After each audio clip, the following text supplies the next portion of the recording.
Welcome to Tamil food masala. இன்றைக்கி நம்ம வீடியோவில் வெஜிடபிள் ரைஸ் எப்படி செய்கிறதுன்னு பார்க்கலாம். நான் ஸ்டவ் பற்ற வச்சுட்டு குக்கர் வச்சுருக்கேன். குக்கர் நல்லா சூடேறிடுச்சு. இப்போ நான் வந்து எண்ணெய் லைட்டாக ஆட் பண்ணிக்கிறேன். எண்ணெய் நல்லா சூடேறினதும் பிரியாணி இலை, ஒரு அன்னாச்சி பூ, ஒரு சின்ன துண்டு பட்டை, 3 லவங்கம், ஒரு அரை ஸ்பூன் பக்கமாக சோம்பு போட்டுக்கிறேன். 3 பெருசாக இருக்கிற பச்சை மிளகாவை எடுத்து இப்படி 2ஆக கட் பண்ணி வச்சுருக்கேன். இப்போ இதையும் எண்ணெயில் போட்டுடுறேன். மீடியம் சைஸில் இருக்கிற பெரிய வெங்காயம் 3 எடுத்து நல்லா நீளமாக கட் பண்ணி வச்சுருக்கேன். இப்போ எண்ணெயில் ஆட் பண்ணிக்கிறேன்.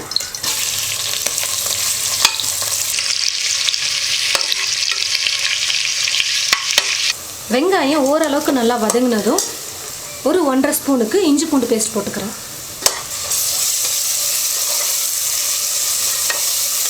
இஞ்சி பூண்டு பேஸ்ட் போட்டு 1 நிமிஷம் நல்லா வதக்கினா போதும். இப்போ வந்து நான் ஒரு 2 பெரிய தக்காளி எடுத்து கட் பண்ணி வச்சுருக்கேன். அதையும் பேக் பண்ணிடுறேன்.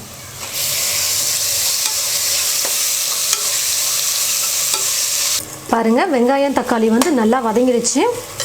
2 உருளைக்கிழங்கு எடுத்து நான் கட் பண்ணி வச்சுருக்கேன். அதே போல் 2 கேரட் எடுத்து கட் பண்ணியிருக்கேன். இப்போ ஆட் பண்ணிக்கிறேன். ஒரு 15 பீன்ஸ் எடுத்து நான் கட் பண்ணியிருக்கேன். 2 கைப்பிடி அளவுக்கு பச்சை பட்டாணி எடுத்து வச்சுருக்கேன். இப்போ இது எல்லாத்தையும் சேர்த்து ஒரு 2 நிமிஷம் நல்லா எண்ணெயிலே நம்ம வதக்கிக்கலாம்.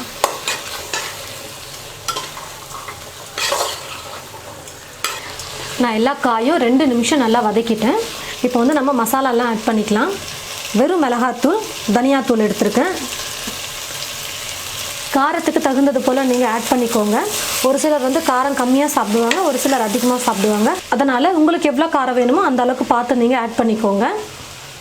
கரம் மசாலா, உப்பு தேவையான அளவுக்கு எடுத்துருக்கேன். இப்போ இது எல்லாத்தையும் நல்லா மிக்ஸ் பண்ணி விட்டுடலாம் 1 நிமிஷத்துக்கு.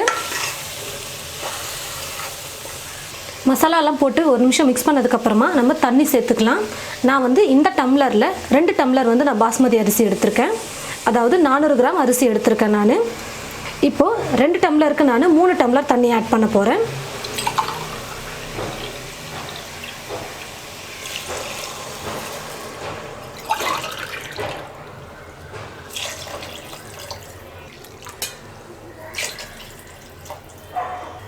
மூணு டம்ளர் தண்ணி ஆட் பண்ணிவிட்டேன். இப்போ வந்து நம்ம உப்பு காரெல்லாம் கரெக்டாக இருக்கான்னு செக் பண்ணிக்கலாம். செக் பண்ணிவிட்டு உப்பு காரெல்லாம் வேணும்னா நீங்கள் எக்ஸ்ட்ரா ஆட் பண்ணிக்கோங்க. அப்படி இல்லை கரெக்டாக இருந்ததுன்னா ஒரு 10 நிமிஷம் அப்படியே விட்டுருங்க. நல்லா குக் ஆகட்டும் காய் வந்து. பாருங்கள், நான் வந்து காய் வந்து ஒரு 10 நிமிஷம் நல்லா நான் குக் பண்ணிட்டேன். இப்போ வந்து நம்ம பாஸ்மதி அரிசியை போட்டுக்கலாம். நான் வந்து பாஸ்மதி ரைஸை வந்து அரை மணி நேரம் ஊற வச்சு தண்ணியெல்லாம் எடுத்து வச்சுருக்கேன். இப்போ அரிசியை நான் போட்டுடுறேன்.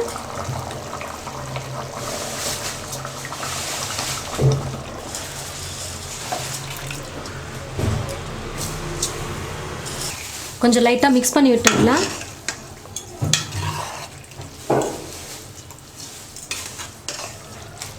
நம்ம வெஜிடபிள் ரைஸ்க்கு வந்து தயிர் வேணும்னா தயிர் சேர்த்துக்கலாம். அதாவது வெங்காய தக்காளி வதக்கும் போதே நம்ம தயிர் ஒரு 5 ஸ்பூன் நம்ம சேர்த்துக்கிட்டால் நல்லாயிருக்கும்.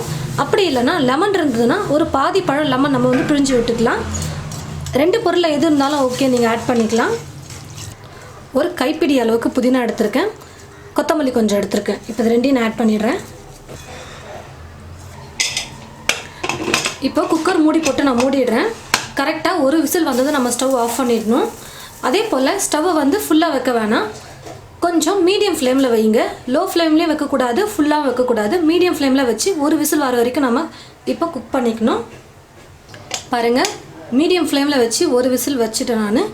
இப்போ விசில் வெயிட்டும் குறைஞ்சிடுச்சு.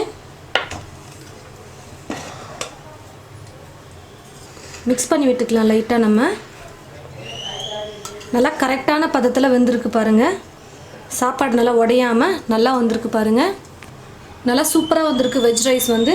இதுக்கு வந்து நம்ம தயிர் பச்சடி வச்சு சாப்பிட்டோம்னா ரொம்பவே சூப்பராக இருக்கும். இது போல் நீங்களும் உங்களுடைய வீட்டில் வெஜிடபிள் ரைஸ் ட்ரை பண்ணி பாருங்கள். ரொம்ப டேஸ்டியாகவும் நல்லாவும் இருக்கும் சாப்பிட்றதுக்கு. இந்த வீடியோ உங்களுக்கு பிடிச்சிருந்தா லைக் பண்ணுங்கள்.